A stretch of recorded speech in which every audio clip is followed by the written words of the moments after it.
As a mental health worker or someone affected by mental health issues, what is one thing you would want to say to educate people about mental health and to lessen the stigma and shame surrounding it? Something to help with the stigma? Most people don't see mental illness until it has manifested itself outwardly. You know, the homeless guy yelling at a trash can type of thing. Realize that you are looking at the extreme end. Thinking that is what mental illness is like thinking someone with 90% of their skin scorched off is what a burn looks like. I had debilitating OCD, afraid to swallow my own saliva, couldn't use old cutlery or cups and needed to touch everything an even number of times or my soul might switch with that of an object. Nowadays I basically only double tap escalators and big silver pull doors because I'm afraid they'll static shock me, not the soul switch thing. I've been there, man. I used to spend upwards of 7 hours a day on routines. Now it's just tapping certain things when I brush my teeth in the morning. Rewiring those thoughts in my head is one of the hardest things I've ever done. I'm so glad you got out of that pit too. That is amazing. And you are too for putting in all that work. If you don't mind me asking, how did you rewire those thoughts? Not OP, but with a similar condition.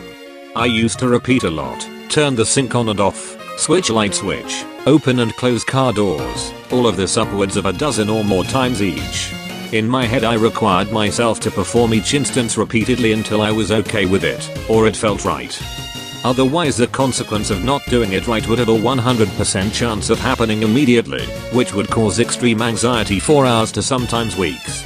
When it came to addressing the root of the repetition, I had to actualize the target of my anxiety, the consequence, and literally ask myself out loud, how does me performing this action affect this? If there wasn't a connection, I had to then actualize my anxiety and confront it.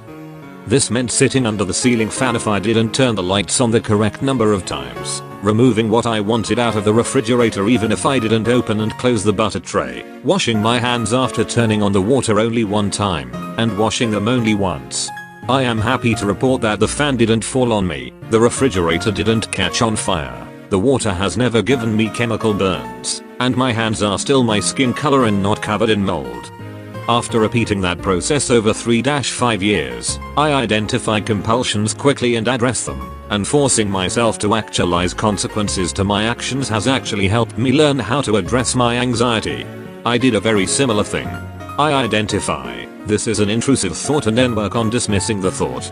I also just force myself to not repeat actions. It's hard, but it is entirely possible. I have moderate depression and generalized anxiety that is now somewhat successfully treated. Meaning I am mostly functioning, but I think I just look lazy and distracted. When I was at the bottom and just before I got my diagnosis, I told my flatmate I thought I might be depressed and she said she doubted it. I was usually so happy. She knew really mentally ill people and I didn't present crazy enough. It still hurts knowing that people don't fully believe I'm sick just because I don't show it enough. This is why I'm very open about it and really like telling people my experience. Because I was never really sad, just very lethargic and uninterested. And that's why I told myself I wasn't sick. I didn't present crazy enough. Perfectly phrased. I'm not sad because of depression. I'm sad because depression ruins my work and relationships. That's a healthy thing to be sad about. Addict exist. It's not just being hyper or a condition therapists invented. If I was diagnosed as a kid, I might have gotten on my meds sooner and finish high school. I'd also like to add that ADHD doesn't always present as hyperactive impulsive. There's also an attentive type, and then a combination of the two. Fun when you're pie, and people think you're lazy forgetful. Sure on the latter, but in fundamentally different ways than most people. Show of hands for completely forgetting to eat drink. For those who don't know, pie refers to predominantly inattentive with regard to ADHD diagnosis. I wish I could relate. I eat totally on impulse just for stimulation. Why don't you just eat less? Yeah, I didn't think of that one. Frick off, Karen. I'm also pie. Hyperfocus has also caused me to miss my fair share of meals, among other things. Shout out to my inattentive types who desperately don't want to be late for work but are incapable of comprehending time the way someone neurotypical can. My favorite way it's been described was from an ex. Your grasp on time is tenuous at best. I would also like to add that hyperfocus, which is what often differentiates the inattentive type from the hyperactive type, isn't what most people say it is. I get the need to console yourself about your disabilities, but acting like ADHD is some kind of superpower needs to stop. Many teachers use the idea of hyperfocus to try to deny students disability accommodations. Just use your hyperfocus and get it done. I've experienced this treatment myself. Hyperfocus is a consequence of the malformation of our frontal lobes. The part of our brain that allows us to move from one task to another does not work properly. Sometimes, it fails to fire. This makes us unable to change tasks in favor of other ones, often to the point of being unable to get up to drink, use the restroom, go to sleep, etc. We cannot control when this brain misfire happens. It's literally a neurological malfunction, not an ability to be whipped out on command. Sometimes, the occasional sufferer will manage to predict some pattern and time it to happen when they need to work, but this is far outside of the norm. This is an excellent explanation. I definitely can't choose to hyperfocus, and I'm often quite frustrated once I realize what went on. Things would be much easier if hyperfocus was a choice. Especially for girls, ADHD or any autism spectrum condition is hard to diagnose. I have seen clear ADHD cases who have had bipolar diagnosis and the medication for that have ruined parts of their lives.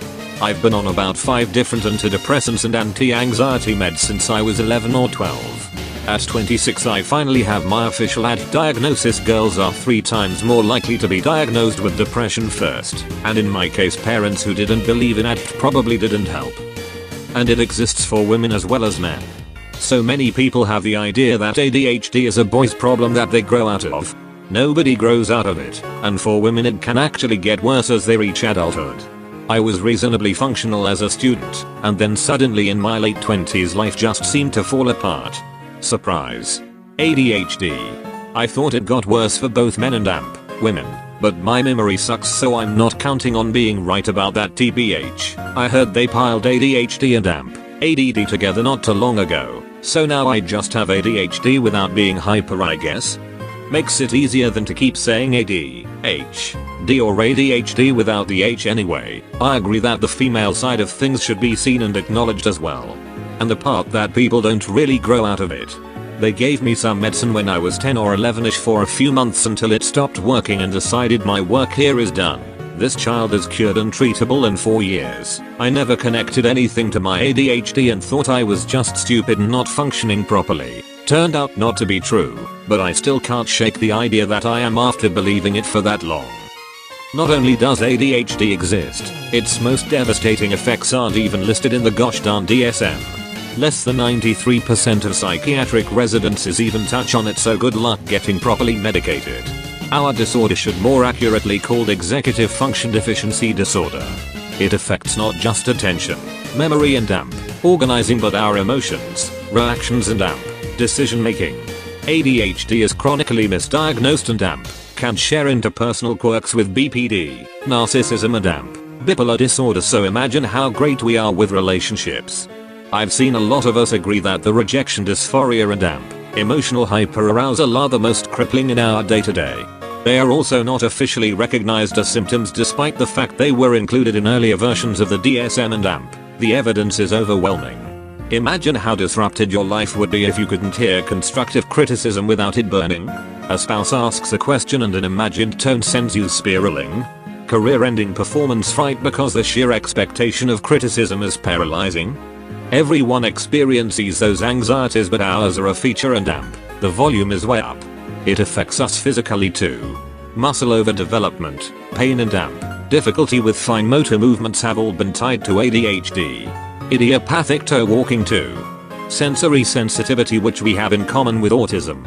I am done with ADHD deniers. I can literally see the proof in my DNA, so they are the flat earthers of mental health as far as I'm concerned. You can't just tell a depressed person to go out and talk to people and have fun. Depression kills the will to do anything. Yeah, but if you did go outside you'd feel better. So it's your fault. What do you have to be sad about? I'm not sad. I'm not happy. I'm not anything really. Just empty and flat, and nothing appeals, and there is no color or music. Just grey and screeching and bright. I'd say my thoughts are white noise, but it's more like silence. Gup, so much this, except for the thoughts bit. I literally don't know what it feels like to not have something in my head. I'm always counting or repeating random phrases. And if I ever do have a nanosecond where I'm not, I need to be talking about something. And I have to be the one to be doing the talking. My job is good like that. I have to talk. I instantly realize that my internal monologue paused, which makes it restart. Oh yeah, and tinnitus, frick that noise. You're dealing with people who are essentially running with one leg in a two-legged race. The bar for success for the mentally ill is much different than everyone else. For instance, someone suffering from severe depression making it to old age is sometimes a great feat. It certainly kills many before they get there. I have a disorder that makes it incredibly difficult to hold down a job. Most people don't know this about me, or at least not the extent details of my mental illness. My therapist was telling me how proud she was of me for holding down my first job out of college for the last 3 years, and it was just really nice to hear someone recognize something that would seem like a pretty arbitrary accomplishment to most people.